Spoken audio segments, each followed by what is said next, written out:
C'est une triste nouvelle pour le Cameroun, Mathieu Ekong, parce que Félix Etoundi était cet entrepreneur que le Cameroun a toujours rêvé.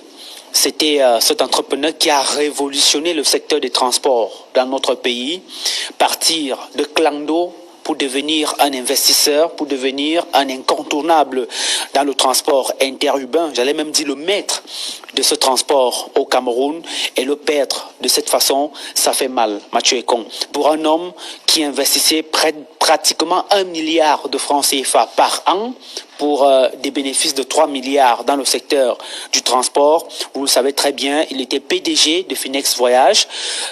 C'est un monsieur, pour ceux qui l'ont côtoyé, très humble, très disponible, très respectueux, mais qui avait une vision pour le transport interurbain camerounais.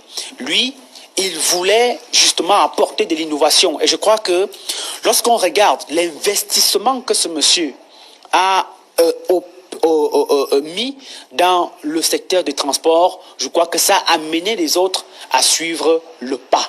Et aujourd'hui, on peut dire qu'il a la paternité justement de l'innovation et de l'investissement dans ce secteur. C'est extrêmement aujourd'hui une triste nouvelle, non seulement pour la région du Sud, pour le département de l'Océan, parce qu'il était originaire de l'Olodorf, mais surtout pour le secteur du transport camerounais. Voyez-vous, Mathieu Ekong, ils ne sont pas nombreux qui sont partis de Clando. Lorsque vous revisitez l'histoire de Félix Etoundi, on vous dit que au départ, il était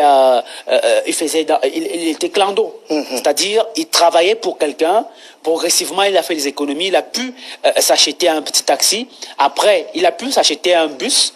Lorsqu'il est un car, je veux dire, lorsqu'il est recruté dans une compagnie pétrolière du Cameroun, il met ce bus à la disposition d'une agence de voyage et il ne laisse pas tomber ce secteur qui pour lui était son premier amour. Malgré le fait qu'il ait été recruté dans un secteur qui remporte au gros, il a démissionné de ce secteur pour davantage se consacrer dans le transport. Et c'est ainsi qu'il va voir quelques-uns de ses collègues Clando pour leur dire, écoutez, on peut mettre sur pied à travers nos véhicules une agence en bonne et due forme.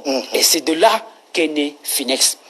Et aujourd'hui, je crois que Finex fait la fierté du Cameroun, que ce soit à travers ses bus, que ce soit à travers ses installations, c'est-à-dire les agences. Quand vous arrivez en van, vous voyez l'agence Finex Voyage qui surplombe le quartier van, qui a apporté une autre allure, fière allure au quartier van, qui, malgré la présence de plusieurs agences de voyage, n'avait pas cette fière allure-là. Et on a vu, en termes d'investissement, ce qui a suivi après avec d'autres agences qui ont voulu suivre l'exemple donné par Félix Etoundi. On ne peut que lui dire que la terre de nos ancêtres lui soit légère, et merci encore pour la révolution, pour l'innovation et pour l'investissement dans le secteur du transport interurbain.